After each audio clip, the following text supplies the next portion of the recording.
ഇനിയിപ്പോൾ ഇടപെട്ടിട്ട് കാര്യം ഉണ്ടാവില്ല. ഒന്നുകിൽ ആരെങ്കിലും അപ്പുറത്തേക്ക് ചാടും. കാരണം ശിവകുമാറിനെയൊക്കെ പോലെയൊക്കെയുള്ള മനുഷ്യൻ പാർട്ടിക്ക് വേണ്ടി അത്രയ്ക്ക് മറ്റേ ബിഗ് സീറോയിൽ നിന്ന് കർണാടക ഒരു സമയത്ത് കയ്യിൽ നിന്ന് പോയി, മൊത്തത്തിൽ അങ്ങ് പോയി കിടക്കുമ്പോൾ അവിടെ നിന്ന് ഇങ്ങനെ പണിയെടുത്ത്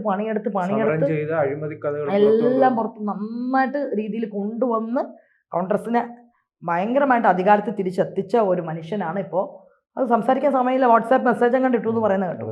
ആദ്യം ചെയ്യേണ്ടത് അതെ, ഈ ശിവകുമാറിനെ പിന്തുണയ്ക്കുന്ന MLA ഡൽഹിയിൽ എത്തിയപ്പോൾ രാഹുൽ ഗാന്ധി അവിടെ ഇല്ല, അദ്ദേഹം വിദേശത്താണ്. അല്ല, ഞാനെന്താ ചോദിക്കുന്നത്, രാഹുൽ ഗാന്ധിയുടെ ഏറ്റവും വലിയൊരു പ്രശ്നം എന്താണെന്ന് വെച്ച് കഴിഞ്ഞാൽ നമ്മുടെ രാജ്യത്തിൻ്റെ ഒപ്പോസിഷൻ ലീഡറാണ്.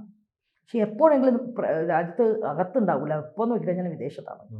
അങ്ങനെ ഒരാളെ, ഇയാളാണോ നമ്മുടെ ഭാവി പ്രധാനമന്ത്രി എന്ന് പലപ്പോഴും ഇതിപ്പോൾ പറയുമ്പം എല്ലാം പറയണം. ഒരു നമ്മുടെ ഭാവി പ്രധാനമന്ത്രിയായിട്ട് ഉയർത്തി കാണിക്കുന്ന വ്യക്തി ഒരിക്കലും നമ്മുടെ രാജ്യത്ത് ഇല്ല. പാർട്ടി ഒരു പ്രതിസന്ധി നേരിടുമ്പോൾ പോലും അദ്ദേഹം ഇല്ല, വിദേശ യാത്രയാണ്, വിദേശത്താണ്. അപ്പം അങ്ങനെ ഒരാൾ എന്തിനാണ് രാജ്യത്തിൻ്റെ ഒരു ഒപ്പോസിഷൻ ലീഡറായിട്ട് തന്നെ നിൽക്കണമെന്ന് എനിക്ക് മനസ്സിലായിട്ടില്ല, പലപ്പോഴും തോന്നിയിട്ടില്ല. വിഷമമായിട്ടുള്ളൊരു അവസ്ഥയാണത്. അപ്പം ഇത് പ്രശ്നം പരിഹരിക്കണതിന് പകരം ഇപ്പോഴും പറഞ്ഞേക്കണ വാട്സാപ്പിൽ ഒന്ന് വന്നിട്ട് പരിഹരിക്കാമെന്ന് എന്തോ ഒരു മെസ്സേജ് വന്നു എന്നല്ലേ പറഞ്ഞേക്കണേ, അപ്പോഴേക്കും അവിടെ അതിസങ്കീർണമായി മാറും. ഇത് മുതലെടുക്കാൻ തീർച്ചയായിട്ടും BJP ശ്രമിക്കുകയും ചെയ്യും. ഇതായിരുന്നു നമ്മൾ മധ്യപ്രദേശിൽ കണ്ടത്.